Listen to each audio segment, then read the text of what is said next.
Chapter 1: The Golden Cage. 6 years. For 72 months, I swallowed my pride so deep I could taste the bitterness in the back of my throat every single morning. Working for Buck Harmon wasn't just a job, it was a daily exercise in psychological survival. Buck was the CEO of Harmon Equity Partners, a massive corporate empire that controlled half the real estate and investment capital in the Southeast. He was 78 years old, had a full head of immaculately groomed white hair, a permanent golf course tan, and a heart carved out of pure, cold stone. He never called me by my name. To Buck, I was simply Sport. "Hey, Sport, fetch the quarterly projections," he'd say, not even looking up from his mahogany desk. "Sport, you're looking a little tired today. Is my daughter running you ragged, or are you just naturally low energy?" The insult was always delivered with a smile, the kind of smile a shark gives before it tears you apart. I had a master's degree in finance and a decade of consulting experience before I joined his company. I was more than qualified. But to Buck, I was just the middle-class kid who had dared to marry his only daughter, Shelby. Shelby was the absolute love of my life. She was brilliant, fiercely independent, and had her mother's kind eyes. But she carried a deep, quiet sadness that had been etched into her soul by her father. For 20 years, Shelby watched Buck systematically dismantle her mother, Darlene. Buck didn't use his fists. He was too image-conscious for that. He used his words. He used financial control. He would mock Darlene at lavish dinner parties, roll his eyes when she spoke, and track every single cent she spent like she was an untrustworthy teenager. When Darlene finally mustered the courage to pack 2 bags and flee to Charleston, Buck didn't cry. He got a team of high-priced lawyers and dragged the divorce out for 2 agonizing years, bleeding her dry emotionally and financially, just to prove that nobody leaves Buck Harmon and wins. Shelby never forgave him. She maintained a civil relationship with him only because her mother begged her to keep the peace, but Shelby was keeping score, and so was I. Chapter 2: The Hidden Lottery Ticket. The turning point came on a rainy Tuesday afternoon in March, 2 years before the end. I was knee-deep in a dusty filing cabinet on the 18th floor of the Harmon building, looking for a misplaced vendor contract that my assistant had misfiled. I pulled out a thick, faded manila folder that had been wedged behind the hanging files. It hadn't seen the light of day since the Reagan administration. The tab read, Harmon Equity Partners Founding Charter and Bylaws, Origin 1987. I shouldn't have read it. I should have put it back. But something inside me, maybe boredom, maybe a desperate need to find a weakness in the monster, made me sit down on the floor and open it. I skipped past the boring corporate jargon until I reached Section 14, Subsection C. It was written in dense, archaic legalese, designed to make a reader's eyes glaze over. I read it once, then twice. By the 5th time, my heart was hammering against my ribs so hard I thought it would break. The clause stated, "Any employee of Harmon Equity Partners who is terminated without documented cause following no fewer than 5 years of continuous full-time service shall be entitled to equity compensation equivalent to 18% of company shares valued at the time of termination." I sat in the dark filing room listening to the rain beat against the glass and did the math. 18% of Harmon Equity Partners was worth tens of millions of dollars. Buck had inherited the company from his father and had never actually read the founding bylaws. He assumed he owned everything, untouchable and supreme. I took out my phone, snapped high-resolution photos of every single page, and put the folder back exactly where I found it. That night, I showed it to Shelby at our kitchen table. She read the clause slowly. When she looked up at me, there were no tears of shock. Instead, there was a cold, hard glint in her eyes that I had never seen before.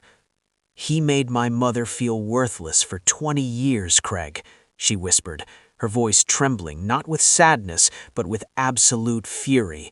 "He has called you sport and treated you like garbage for years. He thinks we are his puppets." She reached across the table and gripped my hand. Her grip was iron. "What do you need me to do?" Chapter 3: Strategic Provocation. The plan required two things: absolute perfection on my part and extreme arrogance on Buck's part. For the next 2 years, I played the long game. Extreme arrogance on Buck's part. For the next 2 years, I played the long game. I became the most impeccable employee Harmon Equity Partners had ever seen. I documented everything. Every performance review was glowing. Every commendation was filed away. I never missed a deadline. I never had an unexcused absence. On paper, I was flawless. But interpersonally, I began practicing what Shelby called strategic aggravation. I didn't do anything to get fired with cause. I was never rude. Instead, I stopped laughing at Buck's offensive jokes. I started leaving the office at exactly 5 p.m. on the dot, which to a workaholic narcissist like Buck was the ultimate disrespect. I questioned his outdated investment strategies in board meetings, politely and backed by undeniable data. To a man like Buck Harmon, competence from someone he looked down upon was the ultimate insult. I could see the vein in his forehead throbbing more and more every week. He was reaching his boiling point. Then came the masterstroke. It was Shelby who suggested the trip to Paris. "Craig has worked for you 6 straight years without a real vacation, Dad. RH confirmed he has over 30 unused vacation days. We're going to Paris for 2 weeks. Buck glared at me across the table, slicing his expensive steak with unnecessary force. 2 weeks in the middle of the Q2 push? That's incredibly lazy, sport. Shows a real lack of dedication. It's already been approved by RH. Donna Merritt in legal signed off on it." Shelby smiled innocently. Buck hated being undermined. He hated that I was leaving his sphere of control. "Fine," he grunted. "Go eat your croissants, but don't expect things to be the same when you get back." He had no idea how right he was. Chapter 4: The Phone Call. We landed in Paris on a Friday. For the first time in 6 years, I felt like I could breathe. Shelby and I walked down the Seine, ate incredible food, and acted like normal human beings who weren't locked in a psychological war with a billionaire. But we knew the clock was ticking. I knew Buck's psychology. He couldn't stand the thought of me enjoying myself on his dime. On day 8 of our vacation, Friday the 13th, I was standing on the balcony of our hotel, holding a warm cup of coffee and looking out over the beautiful Parisian skyline. My phone rang. The caller ID read, Buck Harmon. I looked at Shelby, who was sitting on the bed. She nodded. I took a deep breath and answered. "Buck?" I said calmly. "What in the hell do you think you're doing, sport?" His voice was a roaring hurricane of pure rage. He didn't even say hello. "I just heard from Preston that you pushed 3 major client meetings to next week. You're standing in France eating damn pastries while my company is falling apart." "Buck, those meetings were non-essential, and I am on a legally approved vacation." "I don't give a damn about HR or your vacation." Buck screamed so loudly I had to pull the phone away from my ear. "I built this empire from nothing. I am the king of this company, and I will not be disrespected by some middle-class parasite who crawled into my family. You listen to me, and you listen well. You get on a flight and come back tonight, or don't bother coming back at all. You're fired, Craig. You are done. Pack your desk and get the hell out of my life." The line went dead. He had done it.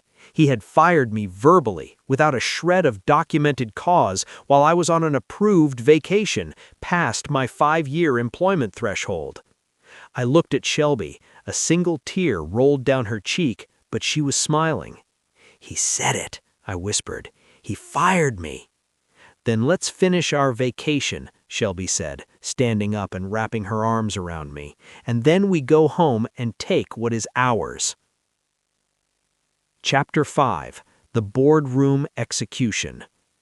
When we returned to the United States, the silence from our end was deafening to Buck. I didn't call to beg for my job back. I didn't send angry emails. I simply hired Victoria Ree, the most ruthless corporate attorney in the state, and handed her the photos of the 1987 charter. The quarterly board meeting was scheduled for the following Thursday. Attendance was technically open to any active stakeholder, and since I still held minor employee stock options, I was allowed in the room. Buck was standing at the head of the long mahogany table when Victoria and I walked in. He was laughing at a joke made by his yes-man, Preston. When he saw me, his face turned a deep, furious shade of purple. "What in the hell do you think you're doing, sport?" His voice was a roaring hurricane of pure rage. He didn't even say hello. "I just heard from Preston that you pushed 3 major client meetings to next week. You're standing in France eating damn pastries while my company is falling apart." "Buck, those meetings were non-essential, and I am on a legally approved vacation." "I don't give a damn about HR or your vacation." Buck screamed so loudly I had to pull the phone away from my ear. "I built this empire from nothing. I am the king of this company, and I will not be disrespected by some middle-class parasite who crawled into my family. You listen to me, and you listen well. You get on a flight and come back tonight, or don't bother coming back at all. You're fired, Craig. You are done. Pack your desk and get the hell out of my life." The line went dead. He had done it. He had fired me verbally, without a shred of documented cause, while I was on an approved vacation, past my 5-year employment threshold. I looked at Shelby. A single tear rolled down her cheek, but she was smiling. "He said it," I whispered. "He fired me." "Then let's finish our vacation," Shelby said, standing up and wrapping her arms around me, "and then we go home and take what is ours." Chapter 6. The Fall of the King. The fall of Buck Harmon didn't stop in that boardroom. Once the news broke that the untouchable CEO had been brought to his knees by a hidden clause, the floodgates opened. With the momentum of our victory, 11 former employees came forward with Victoria Ree.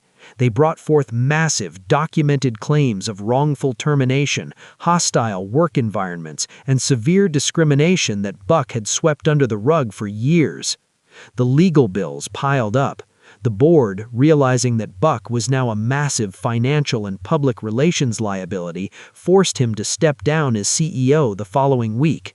To pay off the massive wave of settlements and my 18% payout, Buck was forced to sell off his majority shares. He sold the company to Carol Stanton. There was no grand ceremony, no gold watch, just a broken, lonely old man signing a document in a building that had already forgotten his name. A few months after we left, my old friend Randy called me. "Do you miss the corporate world, Craig? Do you miss being a VP?" I looked over at Shelby, who was laughing in the garden, planting flowers under the warm sun. She looked lighter than she had ever had in her entire life. "Not even a little, Randy," I smiled. Some men spend their entire lives building kingdoms out of fear and arrogance. Buck Harmon built one for 30 years, only to watch it crumble in minutes. All it took was one patient man, an overlooked legal clause, and a daughter who had been keeping score since she was 12 years old. And she never once lost count.